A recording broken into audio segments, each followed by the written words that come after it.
Welcome to Hennafun professional mehndi course. So இந்த கிளாஸில் வந்து நம்ம பேசிக்காக ஒரு அவுட்லைன் ஷேப்ஸ் வந்து எப்படி போடுறது அப்படின்றத கற்றுக்க போகிறோம். ஓகேவா? இந்த மாதிரி ஒரு பேப்பர் எடுத்துக்கோங்க. பேப்பர் எடுத்து நான் சொல்கிற ஸ்டெப் பை ஸ்டெப்பாக நான் சொல்கிற மாதிரி ஸ்டெப் பை ஸ்டெப்பாக வந்து ஒவ்வொரு ஷேப்பையும் வந்து ப்ராக்டிஸ் பண்ணுங்கள். ஓகேவா? அப்படி போட்டிங்கன்னா உங்களுக்கு ஷேப்ஸ் வந்து ஈஸியாக போட முடியும். ஓகே, இனிஷியலாக பாருங்கள். நான் இங்கே லைட்டாக ஒரு கர்வ் மாதிரி போடுறேன், அதாவது சி மாதிரி ஒரு கர்வ் போடுறேன். ஓகேவா? ஓகே, அவ்வளோதான். நான் சொல்கிற மாதிரி ஒரு ஒரு ஸ்டெப்பாக போடுங்க, அப்போ தான் ஈஸியாக இருக்கும். ஓகேவா?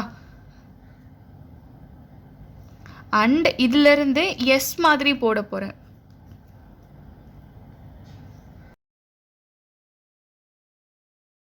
அந்த கர்வ் போட்டு அதை அப்படியே இங்கே இந்த சைடு ஒரு பெண்ட் பண்ணி ஒரு எஸ் மாதிரி கொண்டு வந்துடணும். ஓகே, அண்ட் நெக்ஸ்ட் இதை கனெக்ட் பண்ண போகிறோம். சரியா?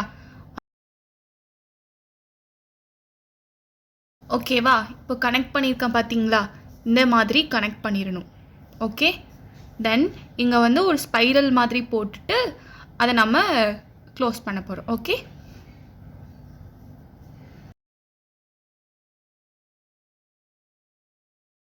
ஓகேவா? அவ்வளோதான். ஒரு கர்வ் போடுறோம், அந்த கர்வ் அப்படியே பெண்ட் பண்ணி எஸ் மாதிரி கொண்டு வரோம், அண்ட் தென் ஜாயின் பண்ணுறோம், இங்கே ஒரு ஸ்பைரல் போட்டுடுறோம். ஓகேவா? அவ்வளோதான் இந்த டிசைன். ஓகே, இதை ஒவ்வொன்றையும் ஸ்டெப் பை ஸ்டெப்பாக வந்து லேர்ன் பண்ணுங்கள். அப்போ தான் உங்களுக்கு ஈஸியாக வரும். ஒரு டைம் போட்டாலே வந்துடாது, நிறைய டைம் ப்ராக்டிஸ் பண்ணால் தான் வந்து பர்ஃபெக்டாக கிடைக்கும். ஓகே, பைசல் டிசைன்ஸில் சொல்லுவோம், அதில் இது வந்து மாங்காய் டிசைன். ஓகேவா? அதே மாதிரி இங்கே வந்து நம்ம இந்த சைடு போட போகிறோம். ஓகே,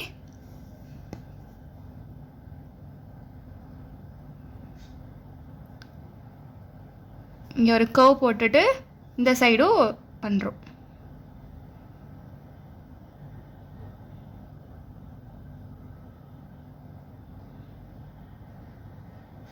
ஓகே, இப்போ வந்து அதை கனெக்ட் பண்ண போகிறோம். லாஸ்ட்டாக வந்து ஸ்பைரல் போடணும்.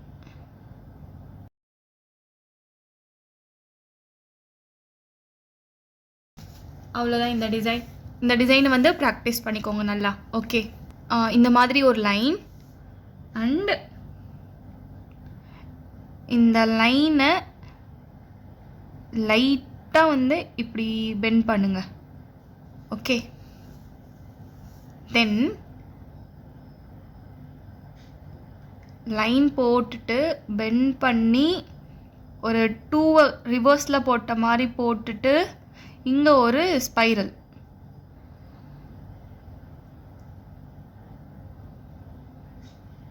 ஓகே, நான் எப்படி போட்டேன்னு பார்த்தீங்க இல்லையா? ஒரு லைன் போட்டுட்டு பெண்ட் பண்ணிவிட்டு அண்ட் தென் கொண்டு வந்து ஒரு ஸ்பைரல் போட்டேன். ஓகேவா? இது 2 வந்து ரிவர்ஸில் போட்ட மாதிரி இருக்கு இல்லையா? அண்ட் தென் இப்போ ஜாயின் பண்ணிடணும்.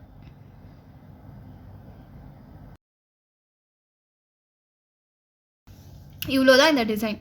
ஸோ இதே நம்ம இந்த சைடும் போட போகிறோம். ஓகே, தென் லைன் போட்டு இப்போ பெண்ட் பண்ணுறது, லைன் போட்டு இப்படி பெண்ட் அண்ட் தென் இப்போ 2 மாதிரி போடுறது, லைன் போட்டு பெண்ட் பண்ணிவிட்டு 2 மாதிரி போடணும்.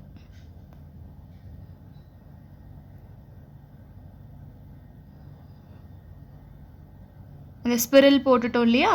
போட்டுட்டு அண்ட் தென் நெக்ஸ்ட்டில் வந்து நம்ம ஜாயின் பண்ண போகிறோம். ஓகே, அகெயின் பாருங்கள், க்ராஸாக ஒரு லைன் போட்டுட்டு இந்த இடத்துல பெண்ட் பண்ணிவிட்டு இப்படி க்ராஸாக கொண்டு போய் ஒரு ஸ்பிரல் போடுறேன்.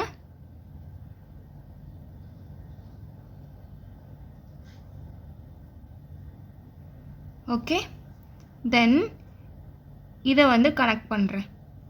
அதை தூக்கி எடுத்துகிட்டு வந்து இப்படி ஜாயின் பண்ணிடணும். ஓகேவா? இந்த சைடில் ஒரு லைன் போடுறேன், இப்படி க்ராஸாக. ஓகேவா? இப்படி க்ராஸாக ஒரு லைன் போட்டுட்டு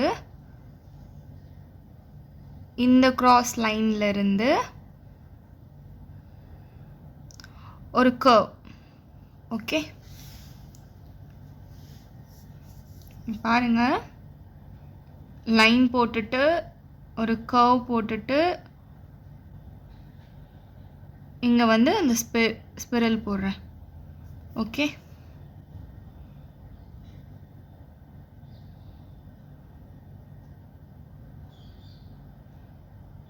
ஃபைனலாக பாருங்கள், இங்கே கிராஸ் லைன் போட்டுட்டு ஒரு பெண்டு கொடுத்துட்டு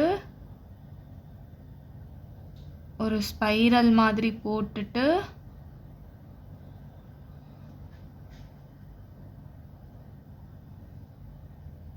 ஓகேவா. இப்போ நான் வந்து கனெக்ட் பண்ண போகிறேன். இங்கேருந்து தூக்கி எடுத்துட்டு வந்து இப்படி ஜாயின் பண்ணிடணும். ஓகேவா, அவ்வளோதான். ஸோ இதே தான் நம்ம இந்த சைடும் போட போகிறோம். ஓகே, இந்த மாதிரி ஒரு லைன். ஓகேவா, அது இந்த மாதிரி ஒரு லைன். இந்த ஆக்சுவலி என்ன பண்ணணும்னா, நம்ம கோன் போடுறப்போ வந்து இந்த இடத்துல பிசுறு மாதிரி வரும். ஓகேவா, ஒவ்வொரு டைமும் வர்றப்போ நம்ம டிஷ்யூ வச்சு ப்ராப்பராக ரிமூவ் பண்ணிவிட்டு அடுத்தது ஸ்டார்ட் பண்ணணும். ஓகே, அப்போ தான் உங்களுக்கு அழகாக வரும், திட்டு திட்டாக வராமல் வரும். ஓகேவா, லைன் மாதிரி கிராஸ் லைன் போட்டுட்டு ஒரு பெண்டு கொடுக்குறேன். ஓகே, அண்டு ஒரு கிராஸ் லைன் கொடுத்துட்டு பெண்டு கொடுத்துட்டு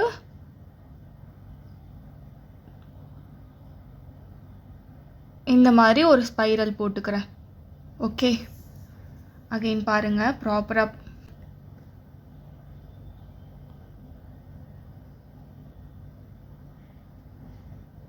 ஒரு ஸ்பைரல்.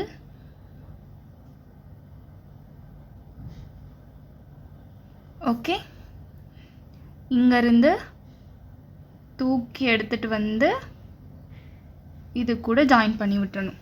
ஓகேவா, ஸோ இது வந்து பேசிக்கான ஒரு ஷேப்ஸ் தான். ஓகேவா, பேசிக்காக பைசல்ஸில் வரக்கூடிய மாங்காய் டிசைன்ஸை நாம் இன்றைக்கி லேர்ன் பண்ணியிருக்கோம். இதை வந்து நீங்கள் நிறைய ப்ராக்டிஸ் பண்ணிக்கோங்க. ஓகேவா, இது சிம்பிள் டிசைன் தான், ஆனால் குட்டி குட்டி டிசைன்ஸ் தான் வந்து நம்ம கையில் அழகாக எடுத்து கொடுக்கும். ஸோ இதெல்லாம் நம்ம ப்ராப்பராக போட கற்றுக்கிட்டோன்னா உங்களுக்கு ப்ரைடல் போடுறப்போ ஈஸியாக இருக்கும். ஓகே.